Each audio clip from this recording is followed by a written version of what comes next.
ನೀರು ವೇಸ್ಟ್ ಆಗ್ಲಾರ್ದಂಗ ತಂದು ಭೀಮಾ ಸಣ್ಣ ಅಣೆಕಟ್ಟಿಗೆ ಸೇರಿಸಿದ್ರೆ ಅಫ್ಜಲ್ಪುರ ಕುಂಡ್ಯ ನೀರಿಂದ ಎಲ್ಲ ಸಮಸ್ಯೆ ಬಗೆಹರಿತದೆ. ಒಂದು ವೇಳೆ ಈ ನೀರು ನಮಗೆ ಬರಲಿಲ್ಲ ಅಂದ್ರೆ ಮೇಡಮ್ ಅವರೇ, ಇನ್ನು 15 ದಿನದಲ್ಲಿ ಒಂದು ಕೊಡ ನೀರು ಅಫ್ಜಲ್ಪುರದಾಗ ಸಿಗ್ತಿರ್ಲಿಲ್ಲ. ಭಾರಿ ಗಂಭೀರ ಪರಿಸ್ಥಿತಿ ಇತ್ತು. ಅದಕ್ಕಾಗಿ ನಾನು ಅಮರಣಾಂತ ಉಪವಾಸ ಸತ್ಯಾಗ್ರಹ ಶಾಸಕರ ವಿರುದ್ಧ, ಸರ್ಕಾರದ ವಿರುದ್ಧ, ನಿಮ್ಮ ವಿರುದ್ಧ ಚಳವಳಿ ಮಾಡಬೇಕನ್ನೋಂಥ ದುರುದ್ದೇಶ ನನಗಿಲ್ಲ.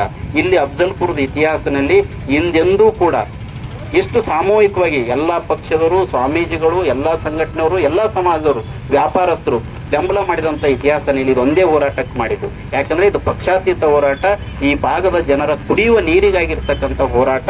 ಇದರಲ್ಲಿ ಯಾವುದೇ ದುರುದ್ದೇಶ ಇಲ್ಲ. ಯಾರನ್ನು ಟೀಕಿಸ್ಬೇಕನ್ನೋ ಉದ್ದೇಶದಿಂದ ನಾವು ಯಾರನ್ನು ವಿರೋಧ ಮಾಡಬೇಕು, ಇದರಲ್ಲಿ ನಾವು ಏನಾದರೂ ಕ್ರೆಡಿಟ್ ತಗೋಬೇಕನ್ನತಕ್ಕಂಥ ಉದ್ದೇಶ ಇಟ್ಟುಕೊಂಡು ನಾವು ಈ ಕೆಲ ಹೋರಾಟವನ್ನು ಮಾಡಿಲ್ಲ.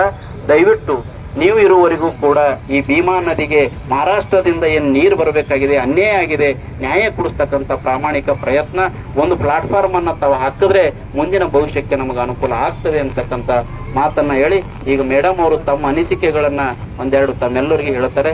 ದಯವಿಟ್ಟು ಮೇಡಮ್ ಅವರು ತಮ್ಮ ವಿಚಾರಗಳನ್ನು ಹಂಚ್ಕೋಬೇಕಂತ ಕೇಳ್ಕೊಳ್ತಾರೆ.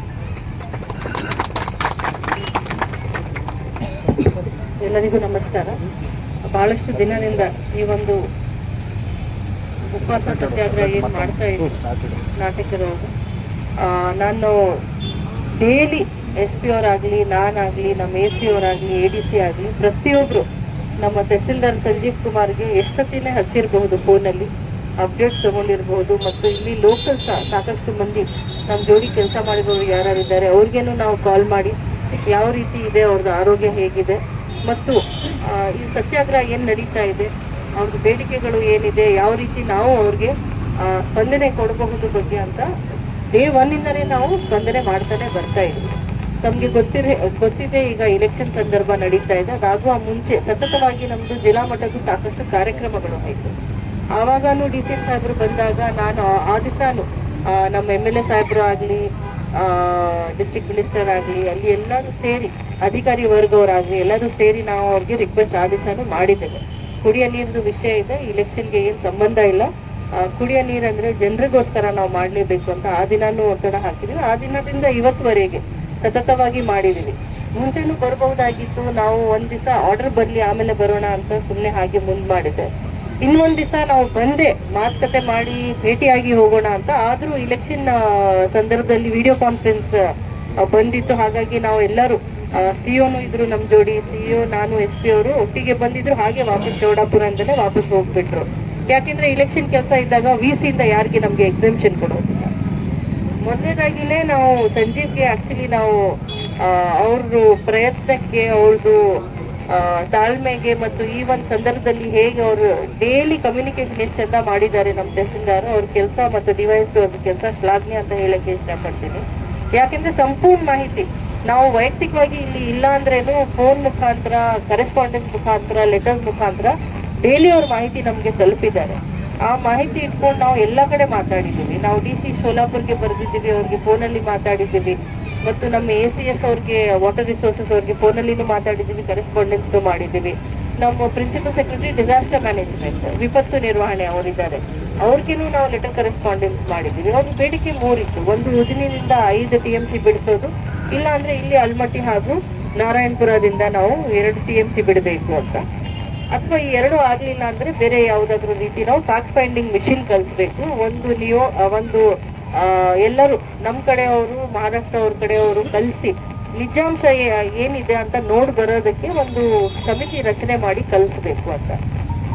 ಬಹಳಷ್ಟು ವಿಚಾರ ಇದು ನಮ್ಮ ಕೈಯಲ್ಲಿ ಇರಲಿಲ್ಲ. ಪ್ರಾದೇಶಿಕ ಆಯುಕ್ತರು ಆಗಲಿ ಅಥವಾ ಗವರ್ಮೆಂಟ್ ಲೆವೆಲಲ್ಲಿ ನಾವು ಇದು ನಿರ್ವಹಣೆ ಮಾಡಬೇಕಾಗಿತ್ತು. ಸೊ ಸತತವಾಗಿ ನಾವು ಫೋನ್ ಕಾಲ್ಸ್ ಆಗಲಿ, ಕರೆಸ್ಪಾಂಡೆನ್ಸ್ ಆಗಲಿ, ಲಿಖಿತವಾಗಿ ಪತ್ರ ವ್ಯವಹಾರ ಆಗಲಿ, ವಿಡಿಯೋ ಕಾನ್ಫರೆನ್ಸ್ ಆಗಲಿ, ನಾವು ಇನ್ಫ್ಯಾಕ್ಟ್ ನಮ್ಮ EVM ಮೆಷಿನ್ಸ್ ರ್ಯಾಂಡಮೈಸೇಷನ್ ದಿನ ನಾವು 4 ಗಂಟೆ ಸತತವಾಗಿ ವಿಡಿಯೋ ಕಾನ್ಫರೆನ್ಸ್ ಅಲ್ಲಿನೇ ಇದೆ. RC ಬೆಲ್ಗಾಮ್ ಅವ್ರಿಗೆ ಕಳಿಸ್ತಿದ್ದೇವೆ, MD KBJNL ಅವರಿದ್ರು, ACS water resources ಇದ್ರು, ನಮ್ಮ RC ಅವರಿದ್ರು. ಸತತವಾಗಿ ಕನ್ವಿನ್ಸ್ ಮಾಡ್ತಾನೆ ಬರ್ತಾ ಇದ್ವಿ. ಯಾಕೆಂದ್ರೆ ಹಿಂದಿನ ವರ್ಷ ಇದೇ ಸೊನ್ನ ಬ್ಯಾರೇಜಲ್ಲಿ 2 TMC ನೀರು, ಈ ವರ್ಷ ಈಗಾಗಲೇ ಬರೀ 0.3ಗೆ ಬಂದ್ಬಿಟ್ಟಿದೆ. ಬಹಳಷ್ಟು ಕಡಿಮೆ ಆಗಿದೆ ಮಠ. ಹಾಗಾಗಿ ನೀರಿಂದು ಏಪ್ರಿಲ್ ಆದ್ಮೇಲೆ ಸಮಸ್ಯೆ ಆಗೇ ಆಗುತ್ತೆ. ಇದಕ್ಕೇನು ನಾವು ಪರಿಹಾರ ಹುಡುಕ್ಬೇಕಾಗಿತ್ತು. ಅದಲ್ಲದೆ 15 ದಿವಸಕ್ಕೆ ಒಮ್ಮೆ ಬರ ಪರಿಹಾರ ಅಂತ ಹೇಳಿ, ಬರ ಬಗ್ಗೆ ನಾವು ರಿವ್ಯೂ ಮಾಡಬೇಕು ಅಂತ 15 ದಿವಸಕ್ಕೆ ಒಮ್ಮೆ ಎಲ್ಲ ತಹಸೀಲ್ದಾರ್ಸ್ ಆಗ್ಲಿ, ಇಒಸ್ ಆಗ್ಲಿ, ಚೀಫ್ ಆಫೀಸರ್ಸ್, ಇಡೀ ಜಿಲ್ಲೆ ನಮ್ದು, ಅಫ್ಜಲ್ಪುರ್ದು ನಮ್ದೆ. ಹಾಗಾಗಿ ನಾವು ಎಲ್ಲರ ಜೊತೆ ಸಂವಾದ ಮಾಡ್ತಾನೆ ಇದ್ದೇವೆ. ಒಂದು 200 ಪ್ರೈವೇಟ್ ಬೋರ್ವೆಲ್ ಕಡೆಯಿಂದ ನೀರು ಕೊಡಿಸಬಹುದು. ಊರಲ್ಲಿ ಯಾವುದು ಸಮಸ್ಯೆ ಆಗಬಾರ್ದು, ಎಸ್ಪೆಷಲಿ ಕುಡಿಯೋ ನೀರಿಗೆ ಮತ್ತು ಜಾನುವಾರುಗಳಿಗೆ ಅಂತ ಹೇಳಿ ಸತತವಾಗಿ ನಾವು ಮೀಟಿಂಗ್ ಮಾಡ್ತಾ ಇದ್ದೀವಿ. ಅಫ್ಜಲ್ಪುರ್, ಆಳಂದ್ ಟ್ರೆಡಿಷನಲಿ ಪ್ರಾಬ್ಲಮ್ ಆಗೋದು ಊರುಗಳು, ಅದು ನಾವು ಮ್ಯಾಪಿಂಗ್ ಮಾಡಿದ್ದೀವಿ. ಅವರು ಗ್ರಾಮವಾರು ಎಲ್ಲೆಲ್ಲಿ ಎಷ್ಟೆಷ್ಟು ಬೋರ್ವೆಲ್ ಅಲ್ಲಿ ಎಷ್ಟು ನೀರು ಬಾಕಿ ಇದೆ, ಎಷ್ಟು ಕಡೆ ನಾವು ಪ್ರೈವೇಟ್ ಖಾಸಗಿ ಬೋರ್ವೆಲ್ ನಾವು ತಗೊಳ್ಬೇಕಾಗಿದೆ. ಬೋರ್ವೆಲ್ ಯಾವಾಗ ಬತ್ ಹೋಗುತ್ತೆ, ಯಾವಾಗ ಕುಡಿಯೋ ನೀರು ನದಿಯಲ್ಲಿ ಇರೋದಿಲ್ಲ, ಆವಾಗ ಸ್ವಲ್ಪ ಸಂದರ್ಭ ಕಷ್ಟನೇ ಆಗೋದು. ಆದ್ರೂ ಸಾಕಷ್ಟು ಪ್ರಯತ್ನ ಮಾಡಿ ಈ ಒಂದು ನಾರಾಯಣಪುರದಿಂದ 1 TMC ನೀರು ಬಿಡಿಸೋದು ಪ್ರಾದೇಶಿಕ ಆಯುಕ್ತರು ಕಲಬುರಗಿ ಅವರು ಈಗಾಗಲೇ ಆದೇಶ ಕೊಟ್ಟಿದ್ದಾರೆ.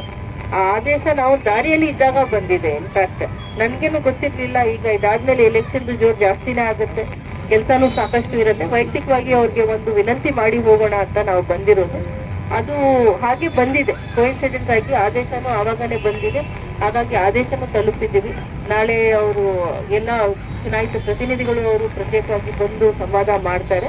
ನೀವು ಹೇಳಿದಾಗೆ ಮುಂದೆ ಹೋಗ್ತಾ ಈ 1 ವರ್ಷ ಅಲ್ಲ, ಪ್ರತಿ ವರ್ಷ ಹೇಗೆ ನಾವು ಬಗೆಹರಿಸಬಹುದು, ಅಫ್ಜಲ್ಪುರ್ ಗ್ರಾಮಗಳಲ್ಲಿ, ಅಕ್ಕಪಕ್ಕ ಇರೋದು ಗ್ರಾಮಗಳಲ್ಲಿ ಮತ್ತು ಪಟ್ಟಣಕ್ಕೆ ಯಾವ ರೀತಿ ತೊಂದರೆ ಆಗಬಾರ್ದು ಮತ್ತು ಸಣ್ಣ ಬ್ಯಾರೇಜ್ಗೆ ಸಾಕಷ್ಟು ನೀರು ಪ್ರಮಾಣದಲ್ಲಿ ಬರೋ ರೀತಿ ಆಗೋ ರೀತಿ ನಾವು ಒಂದು ಪ್ರಾಮಾಣಿಕ ಪ್ರಯತ್ನ ಡೆಫಿನೆಟ್ಲಿ ಮಾಡ್ತೀವಿ.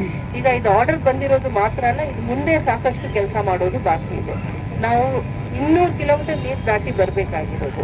ನಾವು ಬಿಜಾಪುರ ಜಿಲ್ಲೆ ಆಗಲಿ, ಯಾದಗಿರಿ ಜಿಲ್ಲೆ ಆಗಲಿ, ಎಲ್ಲರ ಜೊತೆ DC ಆಗಲಿ, SP ಅವ್ರ ಜೊತೆ ನಾವು ಸಂವಾದ ಮಾಡಬೇಕು, ಸಮನ್ವಯ ಮಾಡಬೇಕು. KBJLL, KNLL, RDPR, police, revenue ಎಲ್ಲರಿಗೆ ಸೇರಿ ತಂಡಗಳು ರಚನೆ ಮಾಡಿ ನೀರು ತಲುಪೋವರೆಗೆ ಸಾಕಷ್ಟು ನಮ್ದು ಪ್ರಯತ್ನ ಬಾಕಿ ಇದೆ. ಅದರಲ್ಲಿ ಪ್ರತಿಯೊಬ್ಬರು ನಮಗೆ ಸಪೋರ್ಟ್ ಮಾಡ್ತಾರೆ ಅಂತ ಅನ್ಕೊಂಡಿದ್ದೀನಿ. ಪ್ರತಿಯೊಂದು ಜಿಲ್ಲಾಧಿಕಾರಿ ಆಗಿ ನಾವು ಕಲಬುರಗಿ ಜಿಲ್ಲೆ ಬಂದಾದ್ಮೇಲೆ ಪ್ರತಿಯೊಂದು ಪ್ರಯತ್ನದಲ್ಲಿ, ಸಣ್ಣ ಆಗ್ಲಿ ದೊಡ್ಡದು ಆಗಲಿ, ಎಲ್ಲ ಒಂದು ಪ್ರಯತ್ನದಲ್ಲಿ ತಾವೆಲ್ಲರೂ ನನಗೆ ಸಹಕಾರ ಮಾಡಿದ್ದೀರಾ, ಸಹಯೋಗ ಕೊಟ್ಟಿದ್ದೀರಾ, ಬೆಂಬಲ ಕೊಟ್ಟಿದ್ದೀರಾ. ಹಾಗೆ ನೀವು ಮುಂದೆ ಮಾಡ್ತೀರಾ ಅಂತ ನಾನು ಅನ್ಕೊಂಡಿದ್ದೀನಿ. ನಾವು ಕಲಬುರಗಿ ಜನರದ್ದು ನೀರಿನ ಸಮಸ್ಯೆ ಬಗೆಹರಿಸೋದ್ರಲ್ಲಿ ಒಂದು ಪ್ರಾಮಾಣಿಕ ಪ್ರಯತ್ನ ಮಾಡ್ತೀವಿ ಅಂತ ಒಂದು ಸದೃಢಾಗಿ ಹೆಜ್ಜೆ ಮುಂದೆ ಇಡ್ತಾ ಇದ್ದೀವಿ.